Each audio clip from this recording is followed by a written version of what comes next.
हमें हमारे एक श्रोता ने एक पाठ भेजा है। ये जो ऊष्मा से जुड़ी एक मुख्य बातें हैं ना, उन्हें बड़े एक सरल तरीके से समझाता है। मुश्किल विज्ञान को रोजमर्रा की जिंदगी से जोड़ने में काफी अच्छा है। तो आज मेरा इरादा है कि ये स्रोत थोड़ा और गहराई से देखें और समझें कि यह ऊष्मा क्या है, ये तापमान से अलग कैसे है और ये एक जगह से दूसरी जगह जाके कैसे है, ट्रांसफर कैसे होती है। इस स्रोत की खूबी इसकी क्या कहते हैं कि स्पष्टता है। तो देखते हैं कि ये हमें कहाँ तक ले जाते हैं। ठीक है, तो चलिए इसे खोलकर देखते हैं। पाठ की शुरुआत एक बड़े फंडामेंटल शब्द से होती है कि ऊष्मा और तापमान, इनमें आखिर फर्क क्या है। अक्सर हम भी इनको एक ही समझ लेते। जी बिल्कुल, आम बोलचाल में ये अदल बदल कर इस्तेमाल होती हैं। मतलब ये पाठ साफ कहता है कि ये दो अलग चीजें हैं। इसके हिसाब से ऊष्मा जो है वो ऊर्जा है, एनर्जी का एक रूप, एक तरह की शक्ति, और तापमान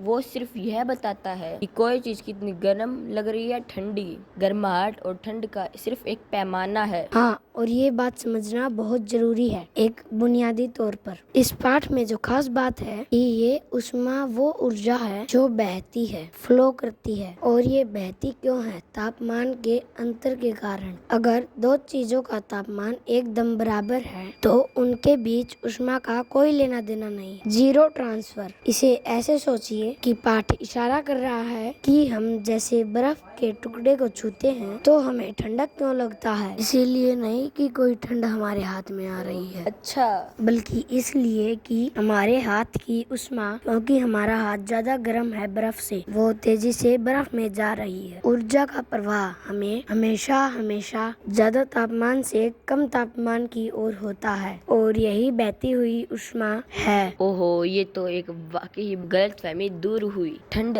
आती नहीं है पाठ के हिसाब से। पाठ के हिसाब से ठंड ऊष्मा की कमी है या ऊष्मा का चले जाना। अच्छा, तो तापमान इतना जरूरी है, तो स्रोत इसे मापने के बारे में क्या कहता है? कैसे नापते हैं इसे? हाँ, पाठ बताता है कि तापमान मापने के लिए हम जो यंत्र इस्तेमाल करते हैं उसे थर्मोमीटर कहते हैं। ये तो हम जानते ही हैं। इसमें दो मुख्य थर्मोमीटर का जिक्र है। एक तो है क्लिनिकल थर्मोमीटर, जो आमतौर पे शरीर का तापमान मापता है, मतलब बुखार वगैरह मापने में काम आता है, मतलब डॉक्टरों के पास होता है। दूसरा है प्रयोगशाला थर्मोमीटर, जिसे लेबोरेटरी थर्मोमीटर कहते हैं। हाँ जी, वो वैज्ञानिक लोगों में जरा सटीक तरह से इस्तेमाल होता है और वो तापमान की एक बड़ी रेंज नाप सकता है। पाठ ये भी बताता है कि जो तापमान मापने की एक इकाई है वो है डिग्री सेल्सियस। हाँ, डिग्री सी हम रोज सुनते हैं मौसम की जानकारी में, या पानी का उबलना 100 डिग्री सी, जब जमना 0 डिग्री सी। ये जो मानकीकृत माप है टेनेटाइट सी यूनिट जैसे डिग्री सेल्सियस, इसका होना बहुत ही जरूरी है। सोचिए जरा, दुनिया के अलग अलग हिस्सों में या अलग अलग लैब्स में तापमान मापने के पैमाने भी अलग अलग होते हैं। हाँ, तब तो गड़बड़ हो जाती होगी। बिल्कुल, वैज्ञानिक पाठ की तुलना करना बहुत ही मुश्किल हो जाता है, और स्वास्थ्य में भी शरीर के तापमान में जरा सा फर्क सी बीमारी का संकेत हो सकता है। जो सटीक और यूनिवर्सल माप जरूरी है। पाठ में दो तरह का थर्मोमीटर का जिक्र करना शायद सटीकता और उपयोग के आधार पर फर्क बताने के लिए है। एक रोजमर्रा के स्वास्थ्य के लिए, दूसरा थोड़ा वैज्ञानिक कामों के लिए। यानी माप का मापकीकरण, स्टैंडर्डाइजेशन, विज्ञान और हमारी रोज की जिंदगी दोनों के लिए अहम है। तो चलिए पाठ के अगले हिस्से पर चलते हैं, जो शायद सबसे ज्यादा दिलचस्प है। ऊष्मा का संचरण, हीट ट्रांसफर। मतलब ऊष्मा एक जगह से दूसरी जगह पर जाती कैसे है। हाँ, ये तो बहुत इंटरेस्टिंग है। पाठ के मुख्य 3 तरीके बताता है: चालन, कंडक्शन, अनवहन, कन्वेक्शन, और विकिरण, रेडिएशन। पाठ की यह एक अच्छी बात है कि नाम नहीं बताता, बल्कि ये भी साफ करता है कि ये तरीके मुख्य रूप से कहाँ काम करते हैं। जैसे ये कहता है कि चालन ज्यादा ठोस चीजों में हो, सॉलिड। हाँ, सॉलिड्स में। संवहन होता है ज्यादातर तरल पदार्थों में, जैसे पानी, गैसों, हवा में, मतलब फ्लूइड्स में। जी, फ्लूइड्स। और विकिरण, रेडिएशन, इसके लिए माध्यम की, मीडियम की जरूरत ही नहीं, ये खाली जगह में भी सफर कर सकता है। है ना कमाल की बात। हाँ, पाठ ने इन तीनों को समझाने के लिए बहुत अच्छे रोजमर्रा के उदाहरण दिए हैं। चालन के लिए वही क्लासिक उदाहरण, एक धातु के चम्मच का एक सिरा गर्म चाय डुबो दे तो थोड़ी देर में चाय में दूसरा सिरा से बाहर है वो भी गर्म हो जाएगा। हाँ, महसूस किया है सबने। ऊष्मा चम्मच के एक अणु को एक पार्टिकल से दूसरे तक चल कर गई है। बिल्कुल, चालन के पीछे का जो मैकेनिज्म है वो इशारा कर रहा है कि कणों के लिए की लेवल पर होता है, पार्टिकल लेवल पर। ठोस चीजों में कण मतलब एटम या मॉलिक्यूल अपनी कसकर बंधे होते हैं, वो कहीं जा नहीं सकते, फिक्स्ड होते हैं। जब आप एक चम्मच का सिरा गर्म करते हैं, उसके कण तेजी से कंपन करने लगते हैं, वाइब्रेट करते हैं। अच्छा, ये कंपन करते हुए कण अपने पड़ोसी कणों से टकराते हैं और उन्हें भी तेजी से वाइब्रेट करने पर मजबूर कर देते हैं। ये प्रक्रिया एक सिरे से दूसरे सिरे तक चलती रहती है। एक संदेश आगे लाइन में पास किया जा रहा हो, बिना अपनी जगह छोड़े। एग्जैक्टली, बिना अपनी जगह छोड़े। यही वजह है धातु, मेटल जिनमें कण पास पास होते हैं, आज आसानी से ऊर्जा ट्रांसफर वो ही ऊष्मा की अच्छी चालक होती है और कंडक्टर्स, जबकि लकड़ी या प्लास्टिक जिनके कण उनके असरदार तरीके से ऊर्जा पास नहीं करते, वो चालक इंसुलेटर कहलाते हैं। पाठ का वो चम्मच वाला उदाहरण इसी कंडक्टिविटी को दिखाता है। तो चालन में पदार्थ खुद नहीं चलता, सिर्फ ऊर्जा एक कण से दूसरे कण तक जाती है कंपन के जरिए। ये संवहन से अलग कैसे है? सिर्फ पाठ संवहन के लिए पानी उबालने का उदाहरण देता है। हाँ, पाठ बताता है कि जब हम पतीले में पानी गर्म करते हैं तो नीचे का पानी पहले गर्म होता है। गर्म पानी हल्का होकर ऊपर उठता है। ऊपर का जो ठंडा भारी पानी है वो नीचे आ जाता है। फिर वो पानी गर्म होकर ऊपर उठता है और ये चक्कर चलता रहता है। बिल्कुल, एक साइकिल बन जाती है। इसी को संवहन धारा कहते हैं, कन्वेक्शन करंट। इसी से पूरा पानी धीरे धीरे गर्म हो जाता है। यहाँ फर्क एकदम साफ है। संवहन में जैसा तरल पदार्थों गैसों में होता है, पदार्थ के कण खुद चलकर ऊष्मा को एक जगह से दूसरी जगह ले जाते हैं।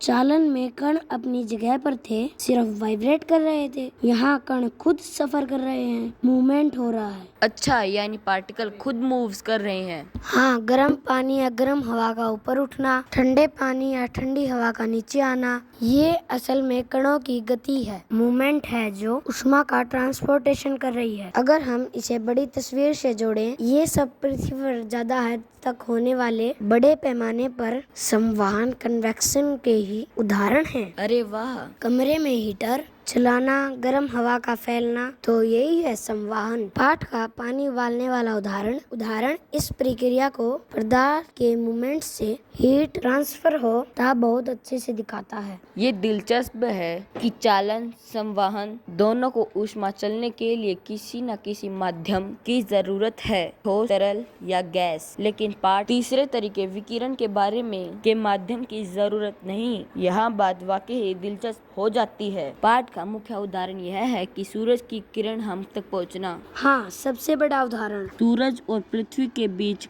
करोड़ों किलोमीटर अंतरिक्ष का फर्क है जो लगभग खाली है, वैक्यूम में। वहाँ हवा जैसा कोई माध्यम नहीं है, फिर भी सूरज की गर्मी हम तक पहुँचती है। पाठ कहता है कि ये विकिरण के जरिए होता है, रेडिएशन, और ये विकिरण ऊष्मा संचार का सबसे बड़ा एक तरीका है। हाँ, ऊष्मा विद्युत चुंबकीय तरंगों, इलेक्ट्रोमैग्नेटिक वेव्स के रूप में चलती है, ठीक वैसे ही जैसे लाइट चलती है। हाँ, यह रेडियो वेव्स के रूप में। इन तरंगों को चलने में किसी मीडियम की जरूरत नहीं होती, ये खुद ट्रेवल कर सकती हैं। यही कारण है कि सूर्य की इतनी जबरदस्त ऊर्जा वो अंतरिक्ष के खालीपन को भी पार करके पृथ्वी तक पहुंच पाती है। अच्छा, और यहाँ जीवन संभव भी बनाती है। हाँ, आपके पास जब हम बैठते हैं तब जो सीधी गर्मी महसूस होती है ना, वो भी काफी हद तक ही विकिरण है। हाँ, सीधी आंच जो लगती है। बिल्कुल। हवा के जो गर्म होने के संवहन से पहले होने पर विकिरण से गर्मी मिल जाती है। पाठ का सूर्य वाला उदाहरण विकिरण की इसी खास बात को उजागर करता है। बिल्कुल, हवा के गर्म होने जो कि संवहन है से पहले हमें विकिरण से गर्मी मिल जाती है। पाठ का सूर्य वाला उदाहरण विकिरण की इसी खास बात को उजागर करता है, बिना माध्यम के ऊर्जा का स्थानांतरण। तो हमने देखा पाठ हमें कैसे 3 तरीकों चालन, वाहन को सरल उदाहरणों से समझाता है। चम्मच का गर्म होना चालन, पानी का उबलना संवहन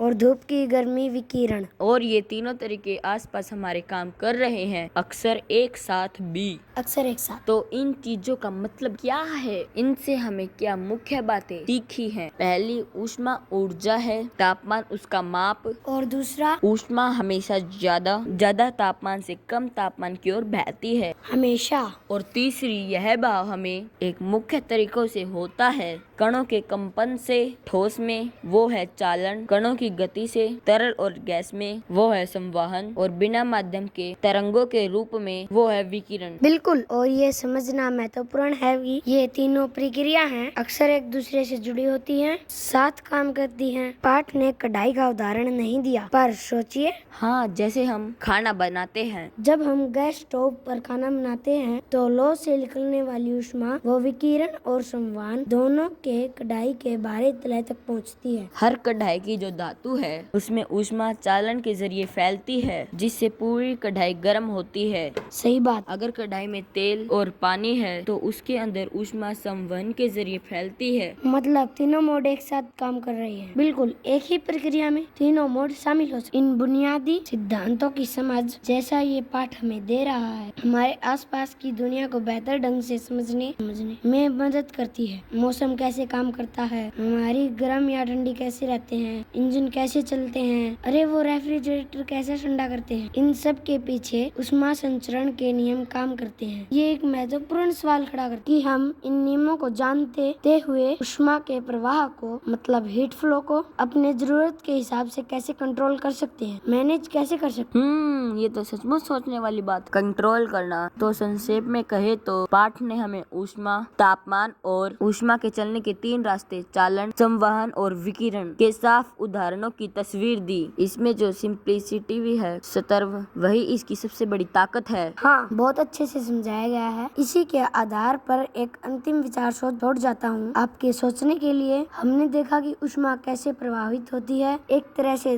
दूसरी जगह जाती है। अब जरा सोचिए उन स्थितियों के बारे में, अपने ऊष्मा को प्रभाव के बारे में रोकना है ना। हम नहीं चाहते कि हीट ट्रांसफर हो। जैसे हम थर्मल प्लास्ट को ले चलिए। हाँ, थर्मस। उसका मकसद क्या होता है? गर्म चीज को गर्म रखना और ठंडी चीज को ठंडा रखना। इंजीनियरों ने इसे बनाते समय चालन, संवहन, विकिरण, इन तीनों को कम करने के लिए क्या उपाय सोच रहे होंगे। प्लास्ट की बनावट ने ऐसा क्या खास होता है जो इन तीनों तरीकों से ऊष्मा के लेन देन को रोकता है या कम करता है? ये सवाल हमें दिखाता है कि इन सरल सिद्धांतों का व्यवहारिक उपयोग पार्टिकुलर प्रोफेशन कितना गहरा हो सकता है। बेहतरीन सवाल, सोचने पर मजबूर करने वाला। और इसी विचार के अनुसार आज की इस चर्चा को यही समाप्त करते हैं। ऊष्मा की दुनिया, जैसा स्रोत ने बताया, सरल भी है और जटिल भी है, और हमारी रोजमर्रा की जिंदगी से गहराई से जुड़ी हुई है। धन्यवाद।